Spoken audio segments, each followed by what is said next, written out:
Well, thank you, everyone, and happy Thanksgiving. And I want to explore the kind of the irony sometimes of words and how words come together, and sometimes I wonder if we stop and think about what is it that we are really saying. I almost titled the talk this morning, Thanksgiving, who cares? As a way of kind of shocking us into thinking, well, what does that mean? What does Thanksgiving mean? Certainly everybody knows what it means. And this is the thing about words that I find more and more the older I get, is that even though we use the same words and we assume that everyone else understands the same meaning, we don't. We as human beings don't. We learn words as children. We hear them. We hear them within a certain context, and we come to think that they mean what we have assigned to them. Maybe later we study vocabulary in school and we find a meaning or a definition, and maybe we even find that there's a different definition than the one that we were using. But nevertheless, if we want to be clear in our understanding and clear in our communications, not only with each other, but with our own self, we need to stop and think. What do I mean by that? Dr. Holmes said that religious science of mind, is a teaching, not a preaching, and it is for those who like to think about what they're thinking about. Awareness. We've been talking about awareness for the last several weeks. Awareness.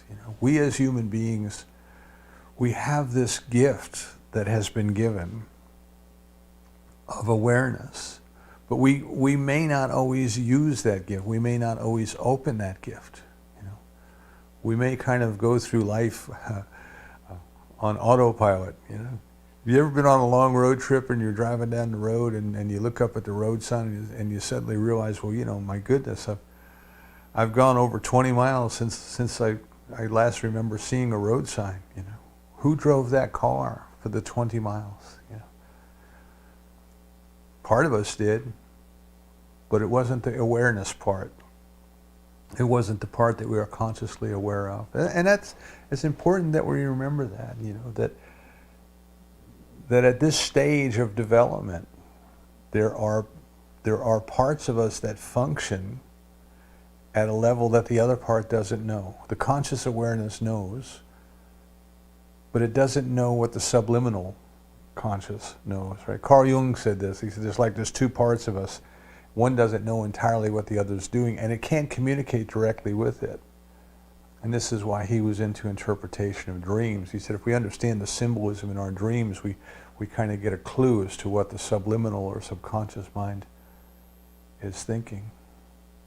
So when we try to use a word, it involves our intellectual understanding. It involves the definitions that we learned as kids, the vocabulary that we learned in school, but it also involves the feeling nature of that part, that subliminal part of us that the conscious mind doesn't know. So we have to ask clarifying questions of ourselves. What do I mean by that? I use that word, and what do I mean by that?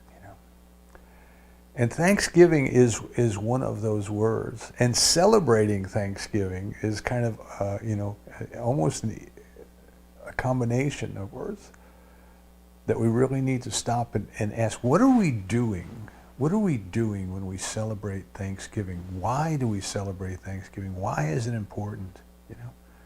What difference does it make? Does it matter at all? Suppose we didn't, And all of these kinds of questions are the things that I just love to roll around in my mind, in consciousness, and kind of get to these things and think of.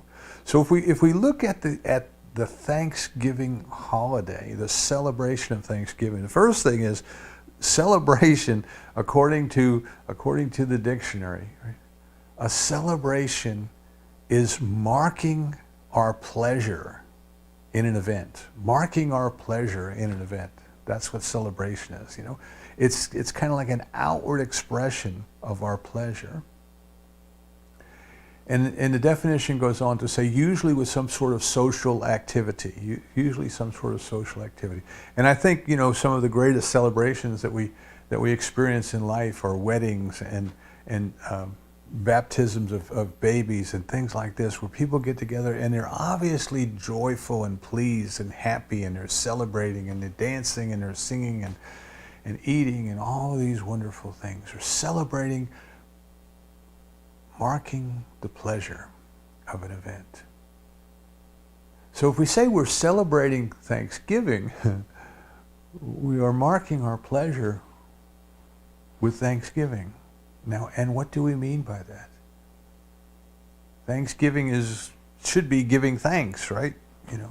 So we are marking our pleasure with giving thanks. And we do it in ways that have evolved in our culture to become more of a party than a solemn reflection, which we think, or at least we're told as kids growing up, that it's a day that we set aside to count our blessings and give thanks to our Creator. That's what we're taught as kids. But in actuality, what we learn is it's a day to eat a lot of good food. It's a day to enjoy family, and it's a day to lay around and watch parades and football games and things like that on television. I have to ask, well, what does eating a big meal and watching a lot of TV, what does that have to do with counting our blessings? Okay? So we have to kind of think about, what do we mean and what are we really doing? And is what we are really doing reflecting the potential of what Thanksgiving could be, and perhaps ought to be as a spiritual practice, the importance of Thanksgiving, because it is not only a spiritual practice, but it might be the easiest one for us to perform, and it might be the most important one for us to form.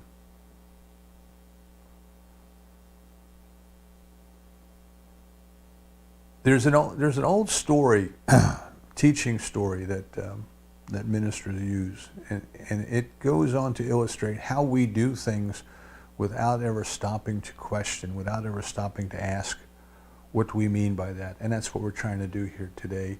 And as the story goes, a young couple got married, and they were about to celebrate their first holiday dinner together. I think might have been, according to the story, might have been Christmas. And they got together and they compared family traditions. Each of them came from a family, and they had their traditions around the holiday. And the wife said, well, in my family we always cook a ham for this holiday, and I'd like to cook a ham. And they agreed they were going to have ham for this holiday. And she got the ham, and she cut one end of the ham off, and she put it in a little pan, and then she put the rest of the ham in a big pan, and she put it in the oven and cooked it. And when it was all done and all of the side dishes were done, they had their ham dinner, and they got finished. And the husband says, well, that was wonderful. He said, and I've had ham before, but why did you take one piece of ham and cut it off and put it in a smaller pan? And the young lady says, well, that's just tradition. That's just the way we do things. My mother always did that. That's just a tradition. And the husband says, well, that's a new one on me. That's a very interesting tradition. I wonder what the origin of that is. What's the significance of that? And she says, I don't know. Let's call Mom. So she called her mom, and she says, Mom, why do we cut one end of the ham off and put it in a smaller pan? And the mom says, well, it's tradition. Well, that's just the way that we've always done things. It's just the way that it's always been. My mother always did it that way. And they said, well, let's call Grandma and find out. So they call Grandma, and they say, Grandma, why do we cut one end of the ham off and put it in a smaller pan? And she says, I never had a pan big enough to fit the whole ham. So So the moral of the story then is that things move down over time, and we lose the origin, we lose the significance, and we assign meanings to them that weren't originally there in the first place. So what we want to do is we want to come back and we want to look at this idea of Thanksgiving and of celebrating Thanksgiving. See, the thought of counting our blessings and giving thanks to our Creator, that seems to be kind of a private thing to me. This seems to be a time of reflection where each of us can stop and really think about our connection to life, our connection to love, our connection to each other, our connection to God.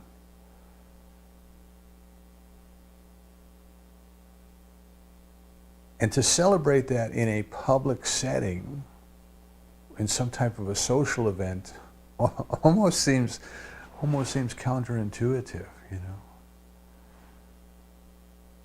But yet we do that. And yet there's a way in which it may be appropriate. So the first thing that I'd like to consider is, what is Thanksgiving? What is Thanksgiving itself? And why is it important? And how do we mark our pleasure? How do we really celebrate our ability to give thanks? Perhaps the first thing we should give thanks for is our ability to give thanks, our ability to be aware, our ability to recognize just how magnificent this life is, just how wonderful love is, just how perfect things are. So typically when we think about giving thanks, or at least the picture that comes to my mind in giving thanks is, you know, when you're a kid and somebody gives you something, you know, an adult gives you a gift, your grandparent gives you $1, you know, and your parents kind of nudge you a little bit and they say, "What do you say?" And we say, "Thank you." And everybody smiles and nods with approval, letting us know that yes, that is the appropriate behavior. That is giving thanks. Now that is kind of a social norm that we have. It is a way of behaving, and it is an expected behavior. But when we think about that, all we are really doing is publicly acknowledging the gift that has been given. We are acknowledging really our appreciation, or we should be acknowledging our appreciation of the thoughtfulness of the gift. Now, at times it becomes very rote, it becomes very automatic. Right? It's kind of like a pre-programmed response. What do you say? Thank you. What do you say?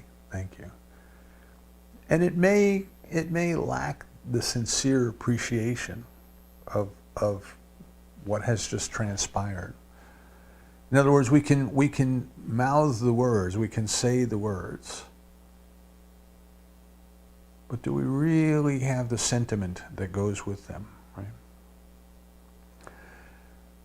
In studying how language develops and how sounds develop, you know, there's kind of a feeling. There's something, you know.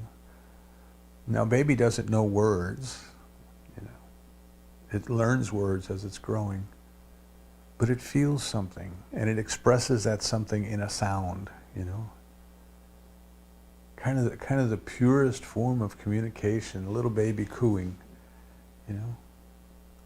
It just feels something, and that something kind of gives utterance to a sound. And later we learn how to repeat sounds. We learn how to say the same sounds or make the same sounds. And then they become kind of a symbol for that feeling. The easiest sound, or at least I've read, the easiest sound for a baby to make is the ma sound. And this is why the name for mama, all over the world, all over the world, the term for mother has that ma sound in it, ma, because this is what a baby learns how to repeat over and over. And this becomes identified with the closest human being in their life, their mother. But as we grow and we learn words, and we learn intellect, we get the intellectual, the definition of them, the sentiment of what they really mean, the feeling nature of what they really express is sometimes lost.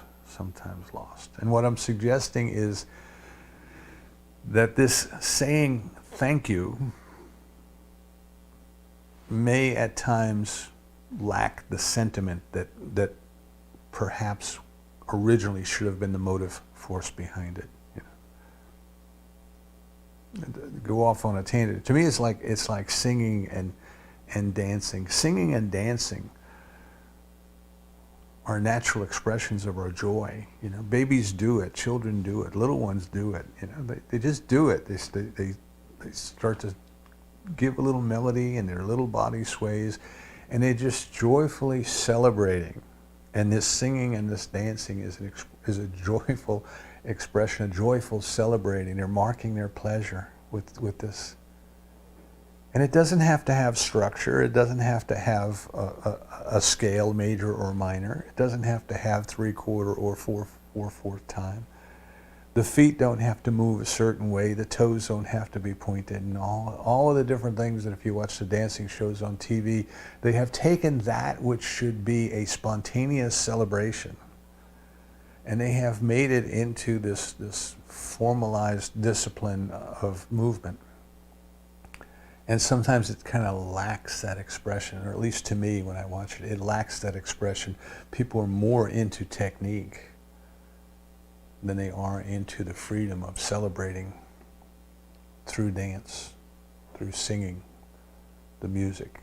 So what we want to do with Thanksgiving is we want to kind of ask ourselves, what do we mean by giving thanks? And is it a sincere expression of something that we feel within us? Or has it become, at least at times, has it become more of an automatic response? We celebrate Thanksgiving on this Thursday because, well, we're told to. You see, it's a national holiday. We're told to. But why do we have to be told? Why do we need to be told to celebrate Thanksgiving? Emmett Fox, in his work on the Ten Commandments, he says there's a commandment that says keep holy the Lord's Day. And he says, well, that's well and good for people who need to be told to do something. And as we mature spiritually, as we grow in consciousness or evolve, if you don't like the word mature, as we evolve in our consciousness, in the beginning we have to be told. We have to have rules and regulations and order and things like that. We have to be told. As we grow, we start to say, but what does that mean? And why do I have to be told? And is there something more to that? Do you think God came down on the mountain and appeared as the burning bush and made the ground shake and said, tell them not to steal? Tell them to keep holy the Sabbath? Or is there a deeper meaning to that? Is there a deeper meaning? And this is what Emmett Fox is asking us to do, to say, there's a deeper meaning. There's a deeper meaning. This is where we are today. This is what we're looking at, the deeper meaning. And then as we continue to evolve, you see, as we continue to grow in our expression of our spiritual nature, the things that we learn to do by rote as rules and regulations as children become an automatic part of our life. It's no longer something we do, it is something we are. It is something that we are. So Emmett Fox says, yes, making people take a day off from work was the original intention. Making them stop their worldly activity, if you want to think of it that way. The tasks that they do to make a living. To take a day to think about God. Think about our relationship with God. Well, that was a good rule. That was a good rule. But as we grow, you see, we find that one day a week is not enough. We find that every day is the Lord's day. Every day is the Sabbath day. Every day we are at play in the fields of our Lord. Every breath we take is in unity with all of life. You see, we start to grow into this mystical awareness of the unity of all life. And nobody has to tell us, stop what you're doing to remember the Lord's Day. It's the same with Thanksgiving. It may be good that we get told that we should take a day to stop and count our blessings and give thanks to our Creator. But as we grow, as we start to expand our idea of what Thanksgiving is, then we recognize that one day a year is not enough. 2 days a year is not enough. But every moment of every day. So let's think a little bit then about what in the world this type of Thanksgiving would mean, because it's not just saying thank you. Oh, you gave me food to eat, thank you. That's good. That's all well and that's all good, you see. But what does giving thanks to God do to God? Or what does it do for God? I read something from the East in a book, I believe it was by a Hindu teacher. And it said, us giving praise to God is like us standing here on the surface of the earth, shining our flashlights back at the sun. Think about that. What does our giving thanks to God do to God? And I would say, we would have to say, it does nothing. It does nothing, because we cannot conceive of the Creator, of that which is everything, of that which is all powerful, that which is all knowing, and that which is all wise. We cannot think of it as being in any way needful of our praise, or in any way affected by either our praise or our complaining or our condemnation. Right? It is the same yesterday. It is the same today. It is the same forever. That's not to say that the divine does not love us as it loves itself. What I'm saying is this practice of thanksgiving does something to us, but it doesn't do anything to God. Now, in January, every the first Sunday in January, every year we go back to think about your concept of God. What is this thing called God? Whatever name you choose to call it, what is it? See? And many of us have grown up with an idea of a God that is very much like a human being. In other words, we have created the divine in our own image and likeness and made it into a human being with petty jealousies and enemies and needs. And if you don't give it thanks, I've heard some prosperity teachers say, well, if you don't give God thanks for what God's already given you, why would God give you more? And I have to stop and say, this type of God, to me, to my way of thinking, this type of God is very much like a grandparent or a parent, And that's not my concept of the divine at all. And am I, in that scenario, would I just be giving thanks to God because I want God to give me more? Is that a transaction? Is that what we're talking about? And some teachers approach tithing that way. If you want $1,000, give 100 to their ministry, and it'll be pressed down, shaken together, and multiplied tenfold, and it will come back to you. To me, that's a transaction that's not a giving. That's an investment. I'm looking for a tenfold return on my investment. See, I want to go deeper. I want to go deeper in my relationship. I want to go deeper in my understanding of the divine. So, giving thanks to God, see, are we really giving thanks to God? Does God need our thanks? Does God want our thanks? Or is the practice of thanksgiving, of giving thanks, is it, as I said last week, an attunement? An attunement. Is it a recognition of the oneness that already exists? The miracle that already exists. So if we think about where we are right now, we can say, well, this idea of thanksgiving is more than just a kind of an automatic response where we say thank you, but we may be missing the sentiment that goes with it, the true appreciation, the true acknowledgement of the connection that is there. And now we recognize that giving thanks, we're not giving thanks to God, because it doesn't matter to God. Doesn't need our thanks. Doesn't want our thanks.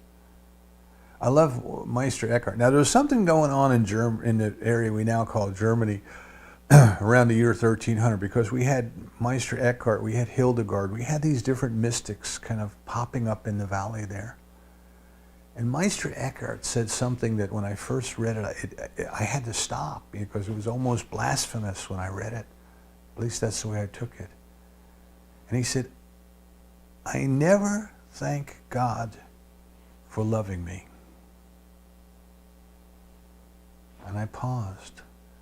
I never thank God for loving me. For God can't help itself. God must love me. And when I first heard that, I said, "Oh my goodness, how ungrateful is that?" You know, I mean, think of our human experience with somebody saying thank you. If somebody doesn't say thank you, we think, well, they're ungrateful. You know, how ungrateful are they? It becomes expected. And what Meister Eckhart is saying is, God can't help but loving us, because we are part of it. His awareness, to me, what I make of that, his awareness is of a deeper connection. It is not a transaction of a parent giving $1 to a child. It is not a transaction of a parent saying to a child, I love you, and the child says, I love you back. It is a deeper sentiment that says, you and I are one. I and the Father are one. Remember, the definition of love that we're using here is the experience of unity, the experience of oneness, the cosmic consciousness, the mystical experience.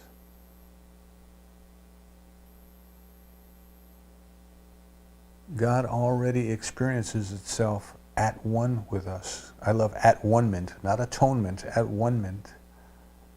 God experiences itself as us, and doesn't know us any different than itself. It can't help but loving us. It knows itself as us. So what I'm suggesting now is that this spiritual practice of gratitude is attuning our consciousness. It is attuning our being to the awareness of the presence and the activity of the divine in us, as us, through us, in each and every person we meet, in each and every animal we meet, in each and every plant and tree,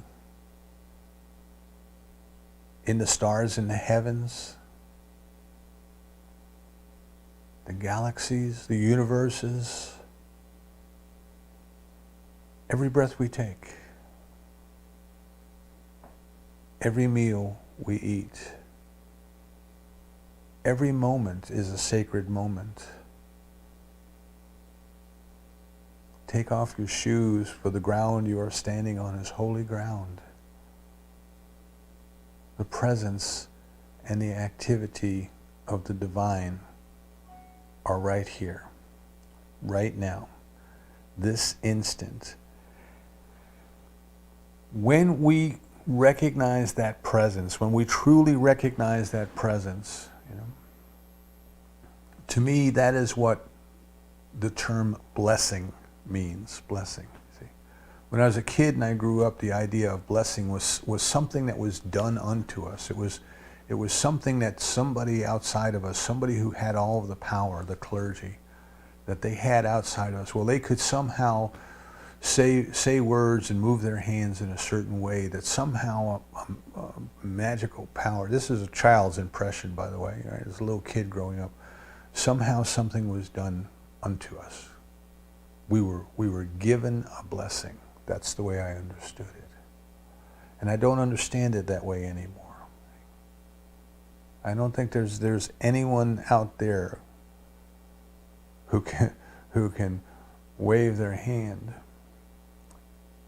and bestow that power. It's kind of the fairy godmother view of religion that I had as a child. But instead I understand the blessing as recognizing and experiencing the presence of God within. That is the true blessing.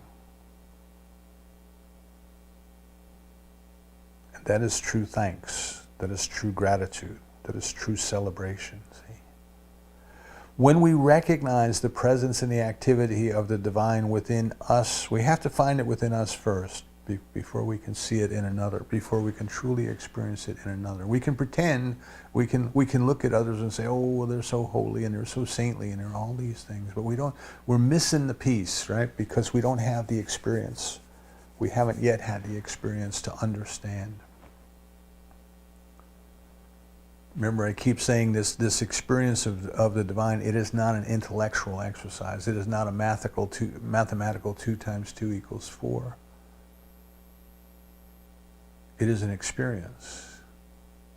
It is an experience. All religions, if you look at the religions, they start when someone has the experience of the divine presence. Remember, I was talking the other week about the Shakers, and Mother Ann was the lady who was believed to be the official founder of the Shakers. Now, she came from a movement of Quakers in England, and she studied with. But the idea was that people had this experience of the presence of the divine, and she started the Shaker movement about that. And if you look at the world religions, somebody had this experience of the presence of the divine. And then in trying to explain the ineffable, it became a religion. It is this experience of the presence of the divine that is the true blessing. And once we have a glimpse of it, which I believe that glimpse comes to all of us in different ways at different times, once we have a glimpse of that, then we can understand that that presence is within all people. It is within all life. It is within everything. And bringing our conscious awareness to that, and then experiencing that, to me, that's gratitude. To me, that is blessing. When we were talking about the breath meditations on the Zoom group, we were doing some studying of Thich Nhat Hanh's discourse on the 16 basic techniques of mindful breathing. And I bought a book that goes into more detail. It's called No Mud, No Lotus, if you're interested in it. It was like $12 on Amazon. But one of the techniques he does is If you are angry with someone, if you find yourself angry with someone over something, to stop and take a breath, take a deep breath, and say, with in-breath, I am aware of their presence. And with out-breath, I smile in gratitude. I'm happy they are alive. See, what that little technique does is it forces us to stop and get out of all the chatter that's going on in the monkey mind, why we're angry and why our anger is justified, and I should have said this and I should have said that. And it just stops and it makes us realize that we are one. We are one. This person that I'm angry with is the very presence of God. They may not have expressed it exactly the way I would like them to, but then none of us does. At least not all the time. Can I see that presence within them? Can I find that presence within them? Can I relate to that presence within them? That's gratitude. That's blessing. I'm happy they're alive. I'm happy they're alive. So now we want to take Thanksgiving out of the one day a year where we eat a lot of turkey and lay on the couch and watch parades and football games and things like that. And now we want to bring ourselves into the solemn practice,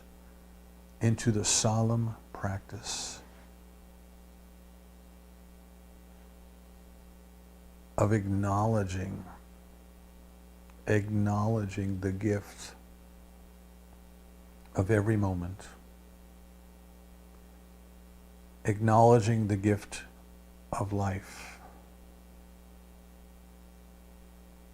Not in a sense of we have to say thank you to some power out there, but just in a sense of belonging to it, in a sense of awareness, right? Because what is the one thing that we human beings can do that, as far as we know, no other sentient beings can do? We can become aware of what we are thinking. We may become self-aware. We are inlets who may become outlets of the divine, as Emerson told us. But we do that through directing our thought, through training our mind, through keeping our focus on where we want it to be, and not letting it go where we don't want it to go. If it wanders, we gently bring it back, like the shepherd brings the lamb back with the crook of the shaft, the stick, the bent part at the top, not a thief crook. Yeah. We bring it back. So the spiritual practice of gratitude that I'm talking about is something that we can do anywhere, at any time. And we can do every minute of every day, not just once a year. We don't have to get together with other people and mark our pleasure with a celebration. We can if we want to.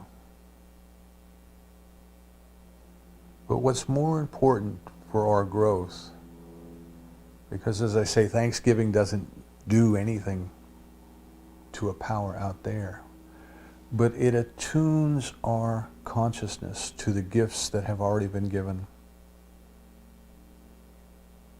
It allows us to grow in our awareness of the presence and the activity of the divine. Now, sometimes you'll hear things like, well, a grateful heart is a great heart that eventually attracts to itself great things. And this is true.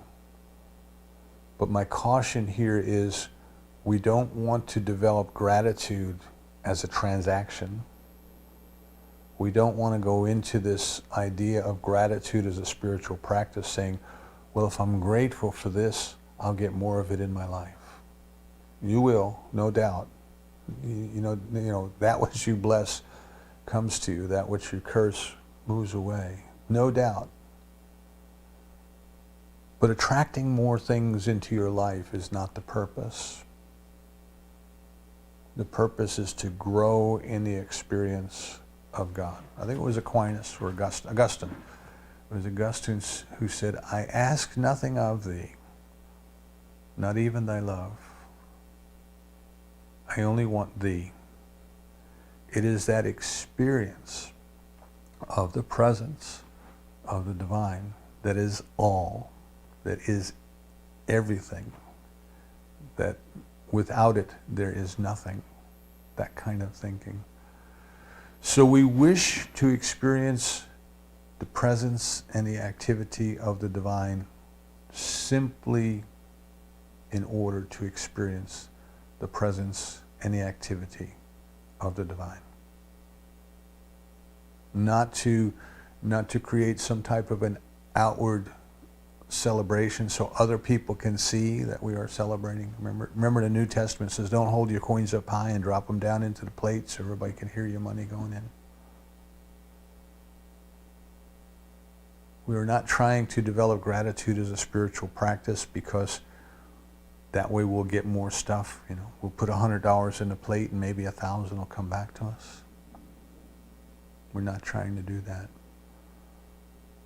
All we want to do is bring our awareness to the presence and the activity of the divine. And you can do this with every breath you take. Right? As I breathe in, I am aware of the presence of God. As I breathe out, I am aware of the presence of God. We can do this with every bite of food. Think of the miracle. You know, Frederick Bales asks us to consider that. You know, if you look at the food on your plate, can you tell which part will become muscle and which part will become bone and which part will become energy? If you needed to develop more muscle, would you be able to direct that egg on your plate and say, okay, now I want you to become muscle? You could not. But there is a presence within you. There is an intelligence within you. There is an intelligence within the food that knows what to do. Can we acknowledge its presence?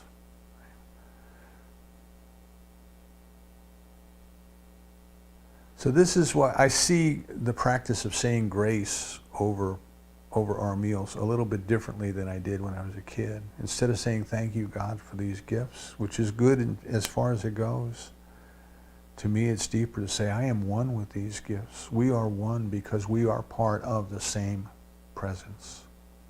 We are part of the divine.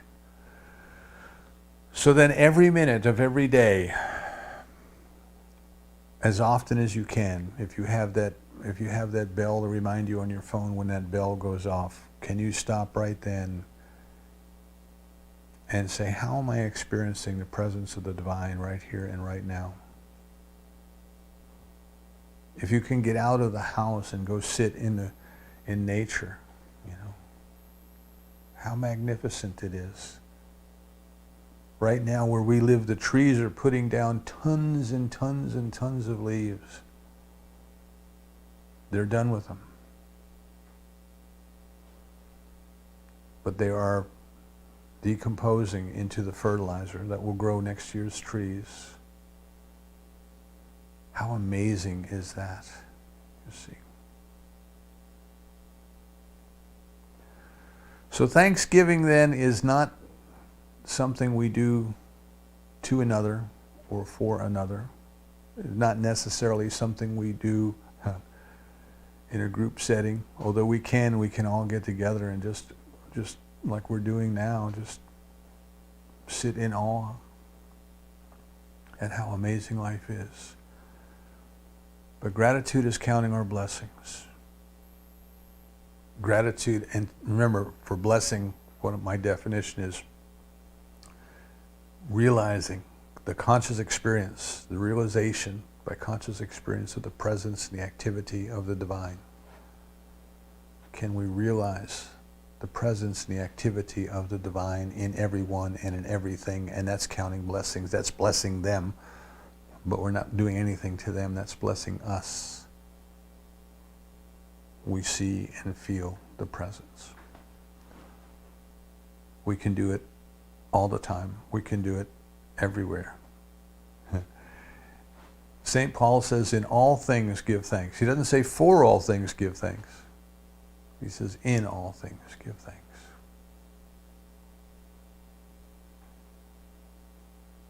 Can we find that presence in all things? Going back to Meister Eckhart, one of my favorite mystics, there's something else that he said that I'd like to leave us with today. He said, if you can only utter one prayer in your entire life, and that prayer is thank you, it will be sufficient. Gratitude is perhaps the easiest practice because we don't need any special equipment or go to any special place to do it. We can do it in the privacy of our own mind. And gratitude is probably the most important spiritual practice because it attunes us to the presence and the activity of God in all things, at all times, in all places. That is love. That is peace. That is joy. So I wish you a happy Thanksgiving. Not just this Thursday, but every day, forever and ever. And so it is. Okay, and Reverend Lord